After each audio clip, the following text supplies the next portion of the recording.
Ebyenjigiriza bifu, ebyobulamu bifu,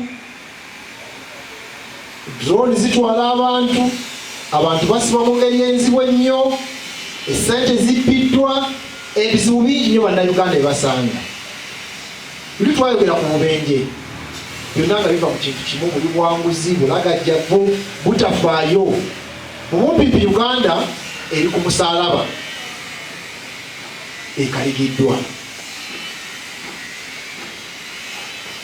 Naye ekyewuunyisa, abo abagikalize ate be bantu be bamu abalaga nti waliwo essuubi ate eryo kibbulula. Twabadde tulaba abantu era ennaku tubalaba bali mu kunyumya kubaganya ebirowoozo ku bukulembeze obwensikirano.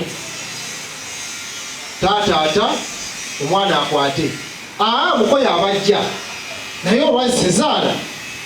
Kakati naffe bannayuganda ne twegatta ku ekyo ne twerabira nti abo abakomera Yesu ku musaalaba ate bamu abagamba nti omulambo gwabbiddwa Yesu tanaba kubeerawo, tannaba kuziikibwa n'okalikibwa teyaliiwo.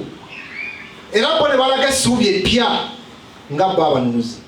Olwaliro abali mu buyinza be batukalize ate batuwa n'essuubi eppya mu Uganda empya.